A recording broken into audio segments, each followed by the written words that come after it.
امام حمیدی کا نام سنا ہے؟ امام حمیدی، یہ حمیدی وہ ہے کہ امام بخاری جیسا محدث جس سے حدیث لیتا ہے، وہ اپنی کتاب میں لکھتے ہیں، ذرا دل کے کانوں سے سننا، بہت توجہ سے سننا امام حمیدی کا قول۔ اپنی کتاب میں امام حمیدی لکھتے ہیں کہ حضرت یعقوب علیہ السلام کی حضرت یوسف علیہ السلام سے نصف صدی کے بعد ملاقات ہوئی۔ کتنی؟ نصف صدی کے بعد۔ اور یعقوب علیہ السلام کتنا پیار کرتے تھے یوسف علیہ السلام سے، آپ نے سنا ہوگا، روتے روتے آنکھیں خشک ہو گئی، آنکھوں کی بینائی چلی گئی حضرت یعقوب علیہ السلام۔ لیکن جب نصف صدی کے بعد یوسف علیہ السلام سے ملنے کے لیے آئے، حضرت یوسف مصر کے بادشاہ بن چکے تھے، کئی بیٹوں کے باپ بن چکے تھے۔ جب حضرت یعقوب علیہ السلام ملاقات کے لیے آئے، امام حمیدی لکھتے ہیں، اور اس کو نقل کرنے والے علامہ ابن الجوزی ہے، اللہ اکبر، امام حمیدی کہتے ہیں حضرت یعقوب علیہ السلام جب یوسف علیہ السلام سے ملنے آئے تو تقریباً کم و بیش 50 سال کے بعد باپ بیٹے کی ملاقات ہو رہی تھی۔ حضرت یوسف باپ کی محبت میں اتنا گم ہو گئے کہ حضرت یوسف علیہ السلام کھڑے رہنا بھول گئے۔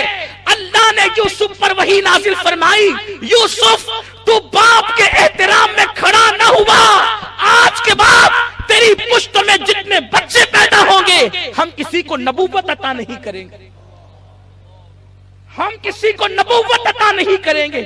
حضرت یوسف علیہ السلام سے اس سے پہلے جتنی اولاد ہوئی اللہ نے سب کو نبوت عطا فرمائی۔ اس واقعے کے بعد آپ اندازہ تو کریں، صرف حضرت یوسف علیہ السلام اٹھ کر کھڑے نہیں ہوئے، اور اس واقعے کو سرکار غریب نواز رضی اللہ تعالیٰ نے بھی بیان فرمایا، حضرت محبوب الہی نے بھی اس کا تذکرہ کیا۔ حشت بہشت اس کے لیے آپ اٹھا کر کے دیکھ سکتے ہیں۔ میرے پیارے آقا صلی اللہ علیہ وسلم کے پیارے دیوانوں، یوسف جیسا نبی ہو، اپنے والد کے لیے سستی کی وجہ سے نہیں، غفلت کی وجہ سے نہیں، وہ پورے محبت میں اتنے ڈوب گئے کہ باپ کے لیے کھڑے نہ ہوئے۔ اسی لیے بزرگان دین فرماتے ہیں اگر ماں باپ موجود ہو اب وہ کھڑے ہو تو تمہارے لیے بیٹھنا بے ادبی ہے۔ یہاں تک فرمایا گیا، اللہ اکبر، موت امام مالک کا درس ہو رہا تھا، ایک محدث درس دے رہے تھے، اتنے میں وہ محدث اچانک درس چھوڑ کر کے اٹھ کر کے کھڑے ہو گئے، اور تھوڑی دیر کے بعد پھر بیٹھ کر درس شروع کیا۔ لوگوں نے کہا آپ جو ہے درس چھوڑ کر کے اٹھ گئے جبکہ آپ کا معمول نہیں۔ فرماتے ہیں میں نے دیکھا میری ماں کھڑی ہو گئی تو میں بھی کھڑا ہو گیا، میری ماں بیٹھ گئی تو میں بھی بیٹھ گیا، کیونکہ اللہ نے یہ جو نعمت دی ہے وہ میری ماں کے احترام کے صدقے میں عطا فرمائی۔ بزرگوں کے احترام کا حال یہ ہے، فرمایا گیا ماں باپ کھڑے ہوں اور بیٹھ جانا یہ بے ادبی ہے، ماں باپ نیچے بیٹھے اولاد اوپر بیٹھے یہ بے ادبی ہے، اور جو ایسا کرتا ہے اس کا نام بے ادبوں میں لکھا جاتا ہے، اس کا نام نافرمانوں میں لکھا جاتا ہے۔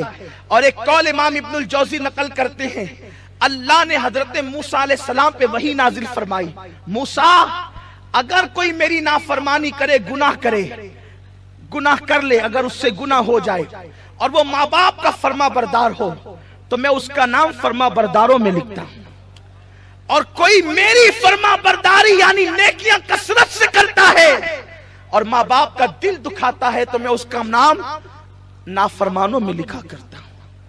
حضرت موسیٰ علیہ السلام پہ اللہ نے وحی نازل فرمائی۔